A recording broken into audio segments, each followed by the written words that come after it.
Congrats on Legacy. Thank you very much. It was a great album. Thank you.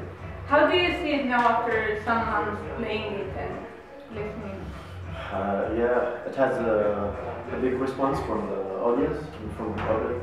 You can see it from the concerts we did in this tour, and of course the tour we did with Symphony X.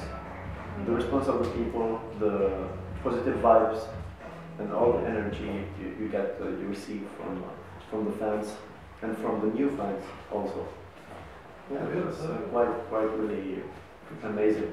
Which would you say was the easiest or most spontaneous song you finished on this album, and which one was the hardest to get done? Most spontaneous, easy, and the most hard. Most spontaneous or easiest or the hardest?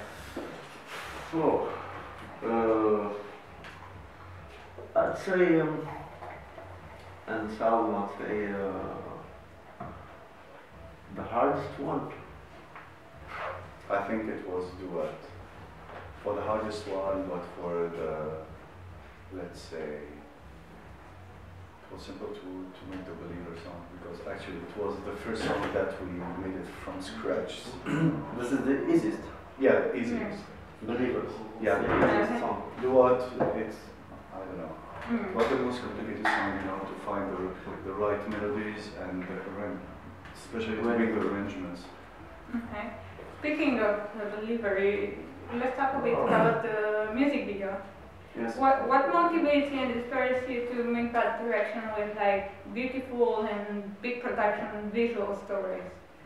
Yes, we collaborated with IT in Belgrade and the director Ivan, who had this kind of scenario with the help of Elias, of course. Together they put that idea, and yes, of course, I-Team, they are, you know, they used to shoot for bands like Camelot, like something like so yeah. Okay. Yeah. You've also appealed to crowdfunding for it. Yes.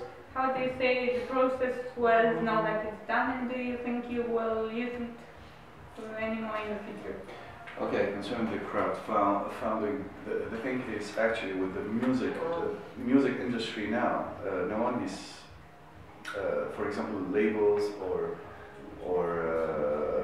production companies, they are not investing anymore like before, you know, into artists. Yes.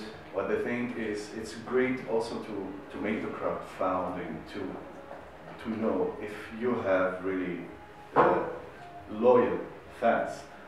And the great thing is we wanted to get 10,000 euros, and we got something like between, I think, 14,000 euros. Yeah. And for that, we want to thank our fans because they supported us to make those kind of videos. Some people told us that, oh, why you did this, you know, of course, you know, it's not like the 80s or the 90s, you know, in the music industry now, you know, it's really, really hard to find, you know, money to do things, you know, to record albums and to record also to shoot some music videos. Yeah, so and if we have to do it again, we do it again. We do it again. Yeah. Yeah. The thing is also with Believer, we wanted to create something really unique. It was I spoke about an amount between 10,000 and 50,000 euros. But the whole clip of Believer, it was, let's say, it costed 40,000 euros. You know, it was like a mini film. The great thing is to make something, you know, in the end, there is a lot of bands that they will create new videos, and you will say, okay, the new video is great, but everybody will bash, you know, they will see something else. But for Myrath, we want to create something unique, you know, and nobody done it before. So that's why we did Believer. It was like a short film, you know. Yeah. It was a short film, and no one done it before. Yeah. Yeah. What's the process for you to do a song? Do you start with the theme, the lyrics, or the music? Is it more about putting pieces together, or you just let it come out naturally? Yes, actually, concerning Myrath music, when we composed the music, it started with let's say, 90% of the composite process. We started from, a small idea. For example, Zahir will bring a short melody, and then from that melody, we'll start to make.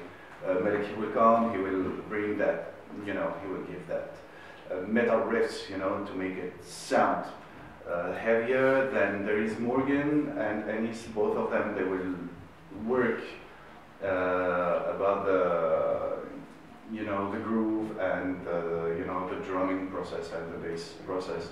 And then in the end, there is the arrangement, and all of that controlled by our supervised, let's say, by our producer, Kevin Crawford. Okay. So I was asking whether you think that sometimes people don't go beyond Oriental music and see or the influences to see the deeper meanings of the lyrics or the deeper arrangements. Okay, so first of all, we have to mention that doing Oriental music, combining metal music and Oriental music is, like Sarah said, laboratory. So for sure there is people they will like and there is people they won't. So the thing for us, we wanted to make something, let's say, unique, because you can see, on YouTube there is thousands and billions and millions of bands that are playing, heavy metal, trash, whatever. We wanted to create something and to put something new, and the musical scene. So that's why we want to create something, let's say, unique. Concerning the lyrics or melodies, it's. I think some people just go like, oh, that sounds nice, but don't really process it. Yeah, we have a lot of kind of fans. For example, there is fans that are into the melody. There is others that they are into, the lyrics, and there is even fans that they are into, our Tunisian words. When we sing in Tunisian, there is a lot of people that are into that kind of weird accents and weird sounds. So they would try even to sing in Tunisian, the songs. So I don't know. It's very. We don't know really. Are they into the music or the lyrics, or I don't know. Do you think of yourself as ambassadors of Tunisia when you're abroad? Of course. Yes. As ambassadors of our country, yes. Yes, and I think even ambassadors of the Oriental metal. Yeah. North African countries. And I think each artist, when he starts to perform outside of his country, he will be automatically, an ambassador.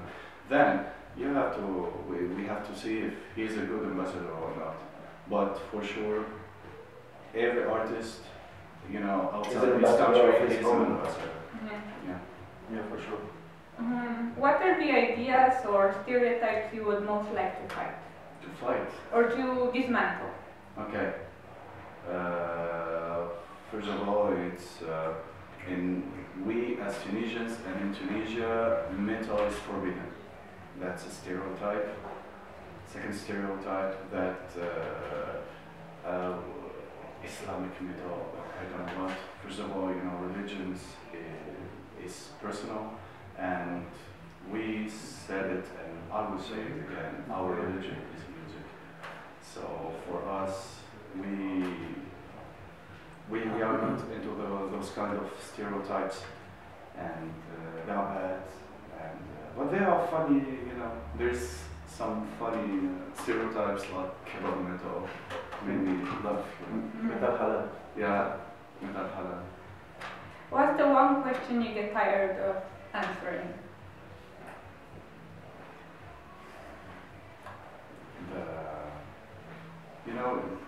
You're unique, this is the first time that I... Yes.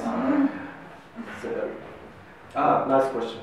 It's like, maybe when there is a journalist, he had to make the interview and you don't know nothing about you, so can you tell me about how you started, and so now there is internet, Yeah, when actually, when he doesn't know even the band, and he did not, make research on the internet, even like the ABC, of the historical, Big lines.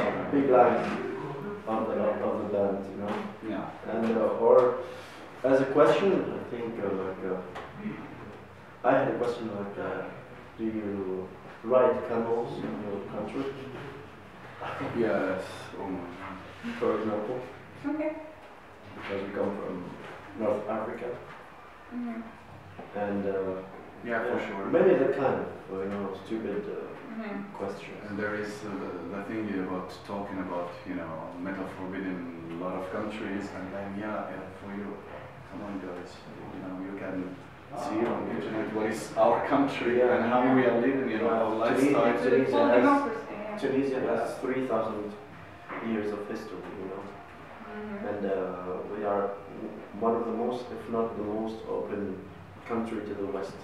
Yes, okay. North African and And Arab yes. country, the most open country to the West. As we say, it's the It's the Carthage, gate.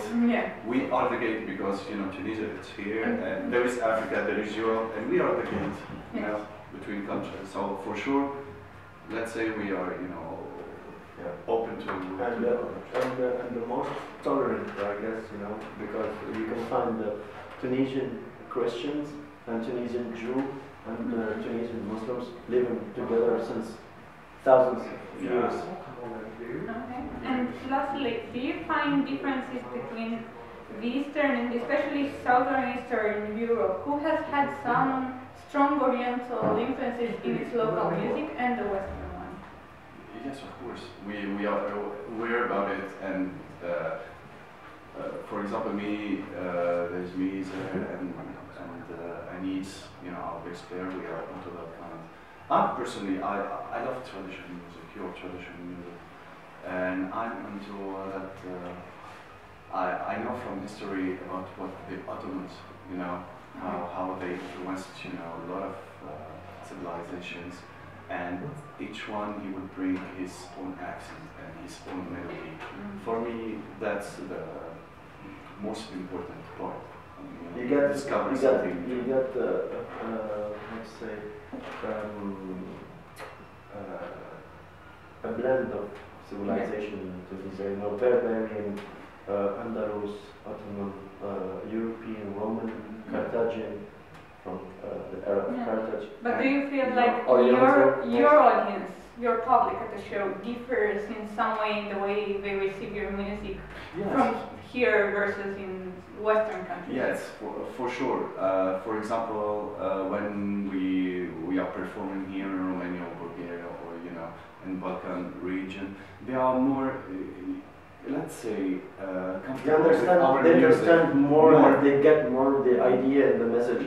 I'm talking about melodies, of course, not the lyrics, Yeah. but it's really close to the Balkan region. It's familiar, and they like it, and and we try our best, to fit,